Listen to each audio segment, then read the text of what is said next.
Je vais passer la parole à François Mboké, qui mieux qu'un journaliste pour d'abord parler de leur métier. François Mboké, vous êtes dans la presse camerounaise depuis bientôt 3 décennies.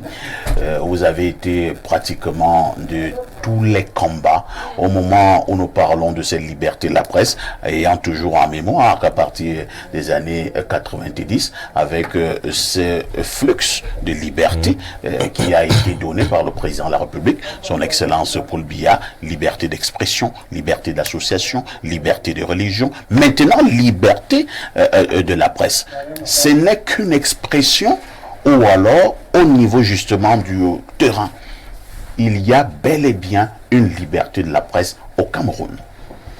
Il faut dire que la liberté de la presse repose, c'est l'un des principes fondamentaux de la démocratie qui repose sur 2 choses, la liberté d'opinion et la liberté d'expression. Bon, lorsque vous les avez, vous devez y ajouter la sécurité. Vous avez vu l'actualité qui a été autour de moi ces derniers jours.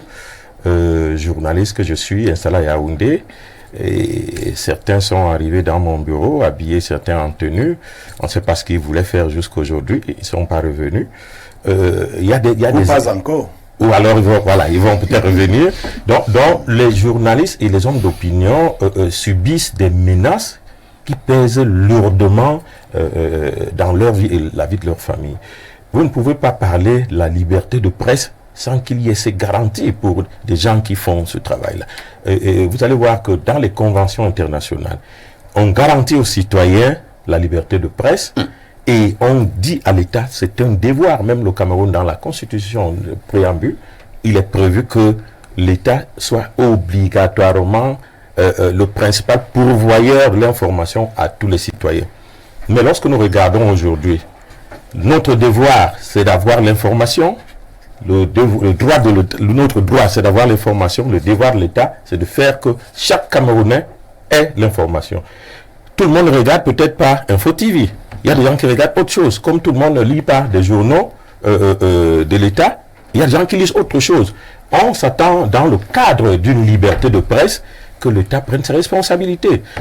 Quand vous regardez les autres pays, vous allez vous rendre compte qu'on est dans des postures de gauche, de droite, de centre, et autres, avec le dénombrement. L'État met les moyens pour que le dernier citoyen puisse lire son support, puisse donner son avis, puisse écouter les autres et partager l'information. Mais qu'est-ce que nous vivons au Cameroun?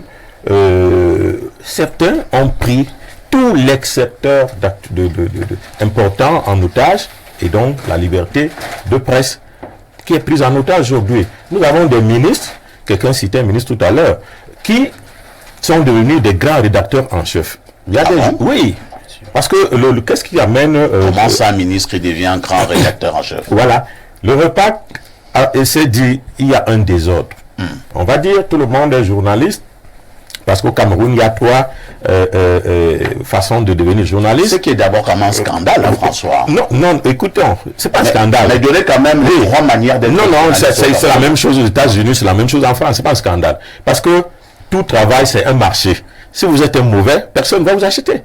Donc, vous pouvez sortir d'une école de formation de journaliste. Première condition. Pour être Deuxième, vous pouvez ne pas avoir le niveau requis, ça veut dire moins du bac, qui est un niveau universitaire, mais travailler dans une rédaction 2 ans et peut-être acquérir les fondamentaux d'éthique et de déontologie. Devenez journaliste. Troisième, vous êtes un universitaire dans un domaine, comme le prof, le docteur, ils sont là, et ils disent aujourd'hui, moi je veux devenir journaliste. Il vient dans la rédaction aussi, il se forme pendant 1 an, parce qu'on sait que avec les fondamentaux qu'ils ont, ils n'ont pas les mêmes problèmes que ceux qui ont moins du bac. Alors on est journaliste dans ces conditions. Si vous vivez également du fruit ça maintenant, ça rentre dans le surplus, dans les conditionnalités. Parce que si le prof écrit une chronique sur moi, il n'est pas journaliste, parce qu'il ne vit pas de ce que Diapason paye. C'est pour cela qu'on a dit que vivre est essentiel, d'avoir de la 80% ou bien plus de 50% de vos revenus doivent être justifiés par les revenus que vous recevez d'un organe. là vous êtes journaliste. Mais vous êtes chroniqueur, vous n'êtes pas journaliste. Maintenant, lorsqu'on prend ce côté, on regarde la situation que nous vous évoquions tout à l'heure. Le réseau des patrons de presse a dit, allons, parce que vous avez vu, il y a des phénomènes, les journalistes du Hilton, les journalistes rue Mermoz, les journalistes de ceci. Mais on est journaliste, point barre. Il n'y a pas de journalistes d'un milieu et d'un autre. Qu'est-ce qui se crée? Le repas créé dans le réseau des patrons de presse, parce que c'est le patron qui donne la ligne de conduite à ses employés. Pour que ne soient membres dans cette association que les journaux et les patrons qui respectent les critères d'éthique et de déontologie. Mais nous nous sommes rendus compte que quelqu'un a créé un autre support qui est à côté et il est soutenu par l'argent, par les membres du gouvernement. C'est lui qu'on appelle le grand rédacteur en chef, tout le monde le connaît. Moi, je ne le connais pas. Oui, vous allez faire vous allez vous renseigner sur ici, François Mbokey, nous ne faisons pas dans les devinettes. Non. Vous voulez que je dise de qui il s'agit? Moi, je veux savoir. Il s'assoit avec une quinzaine de journaux, il pose de l'argent sur la table. Vous allez écrire que le colonel a volé hier. Il s'en fout. Il a fait même avec des ambassadeurs. C'est le mauvais exemple. Non. C'est le mauvais exemple. Mais il a fait même avec des ambassadeurs. Il dit, c'est pour cela que vous allez vous rendre compte que ces journaux ont parfois le même titre, parce que c'est pas facile pour quelqu'un de donner le titre. Vous voulez dire qu'il y a un ministre il est connu, que l'on appelle le grand rédacteur en chef, et de temps en temps qui appelle une bonne partie de la presse, et qui convoque dans une bonne partie de la presse. L'argent dessus, vous allez dire que Pierre Blériot était là-bas. Allez, il donne même pas 500 000, il donne les 150 000, les 100 000. Ah bon? Oui. Voilà où la presse est en train d'aller. C'est-à-dire que pour 100 000, qui ne peuvent pas vous tirer un journal, vous engagez votre vie et celle de votre famille et la vie d'une nation. Parce que quand des journaux s'attaquent à des personnalités, des journaux s'attaquent aux ambassadeurs, je pense qu'il y a quelque chose qui ne va pas. Et que ce soit soutenu par des agents publics, il y a quelque chose qui ne va pas. Donc, vous allez chuter. Oui, je chute par le 3 mai. Chaque 3 mai, vous savez, Reporters sans frontières publie le baromètre de la presse. Au Cameroun, on est passé de 134e place à 130. On peut dire qu'on a souri un peu.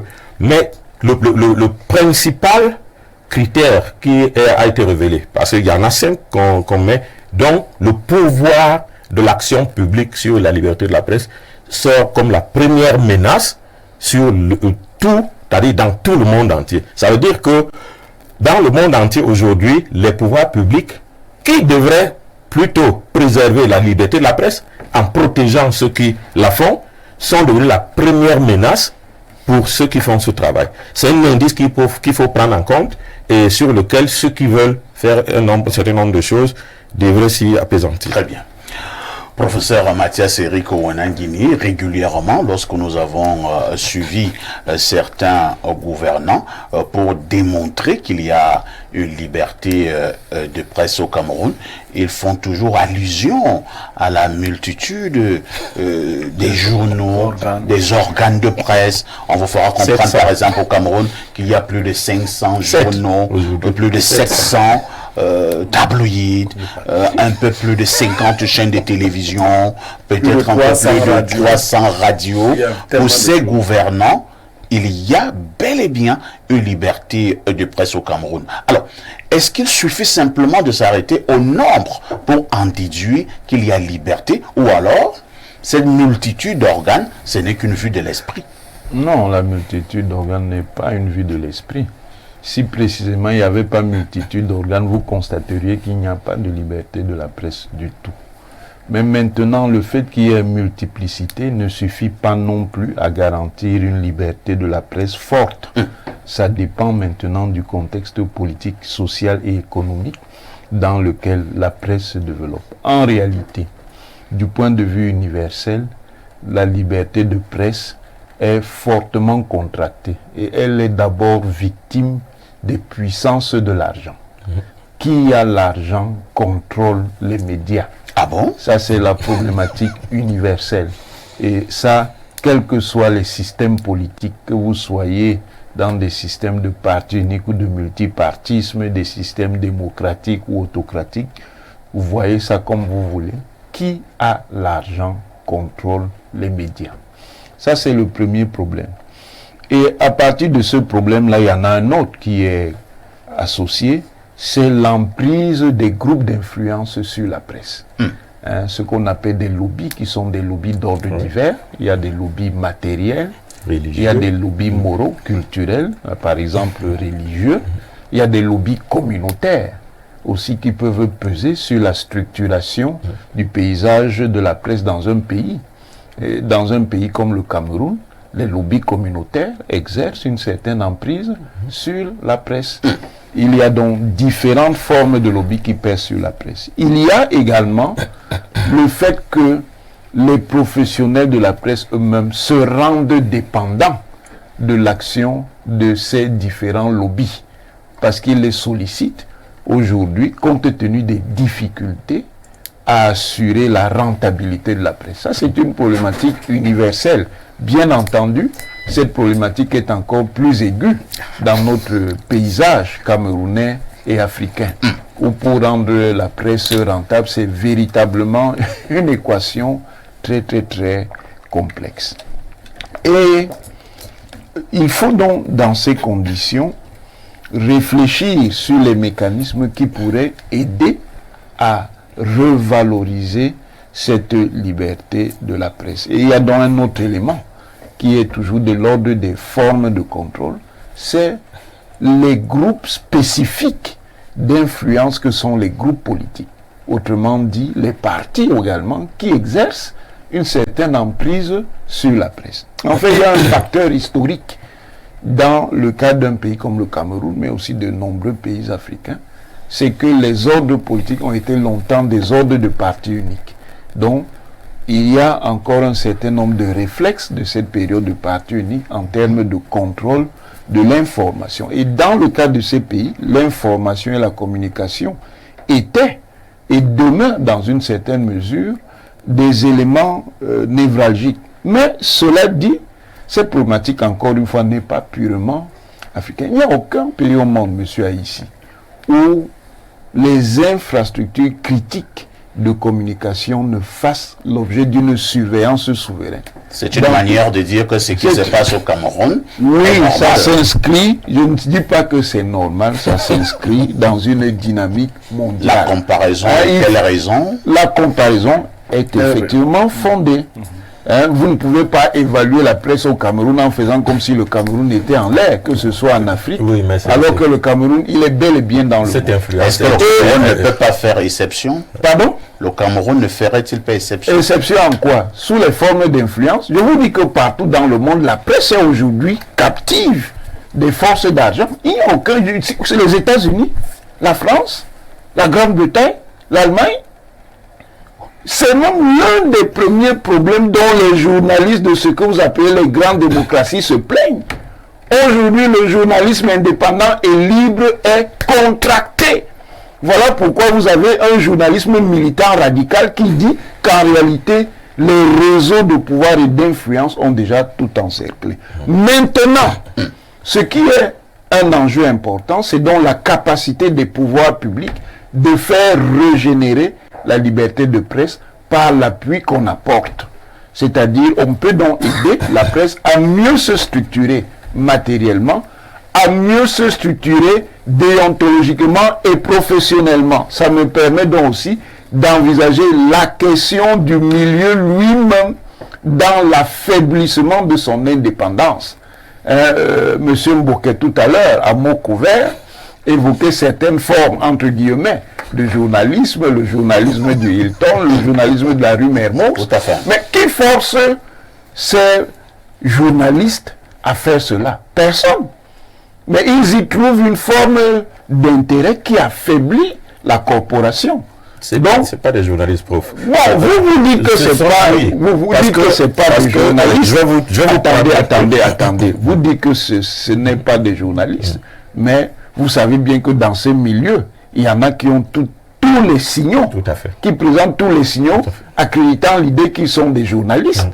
Donc vous n'allez pas faire comme s'ils n'étaient pas des journalistes. Non, je vais dire qu'ils sont des journalistes. Ce sont des journalistes ils ont des signaux institutionnels Ils ont qui en font des journalistes. Maintenant, leur pratique de la déontologie et de la profession peut amener à poser problème. Mais ça a toujours été ça le problème. Vous parlez de l'identité du journaliste. Vous savez que dans un pays comme le Cameroun, il y a toujours un clivage profond entre, par exemple, les journalistes qui travaillent dans les médias publics et les autres. Et avec une tendance, justifiée ou non justifiée, des journalistes des médias publics qui, pour l'essentiel, sont sortis dans des canaux de formation par les écoles, à regarder de haut ceux qui viennent disons, du secteur privé. Donc beaucoup, pas tous, sont issus donc de la formation par l'État. Merci. Vous permettez que peut-être François Mboké un petit mot sur les journaux du Hilton, mais la remarque. Oui. Pourquoi ils sont nés? Qui les crée? Je vais vous prendre un exemple. Un ancien ministre de la Communication, à un moment, nous faisons des revendications parce que depuis la loi de 90, la presse n'a pas connu d'autres évolutions. Vous voyez, plus de 30 ans après, nous avons des textes, il n'y avait pas Internet, il n'y avait pas ceci, qui ne sont pas reconnus aujourd'hui dans la loi sur la communication sociale. Nous avons eu les États généraux en 2012 qui devraient y apporter des solutions. Ces États généraux sont morts dans des tiroirs. Alors, à un moment, des journalistes se disent, nous allons porter cette remarque au niveau du ministre en faisant une petite manifestation. Vous savez ce que le ministre a dit? Il dit, des gens qui veulent marcher là, ils sont combien? On lui dit une cinquantaine. Il dit, nous allons créer 100. Demain, nous allons noircir, comme ils sont une cinquantaine, et on ne va pas les voir, on va voir les 100 que nous allons créer cette nuit. Vous voyez comment un ministre de la Communication réfléchit. C'était pour dire au prof que... C'était quel ministre? Vous voulez que je le cite? Il est encore là aujourd'hui, il est ministre d'État. Vous allez chercher, ils ne sont pas nombreux. En tout cas,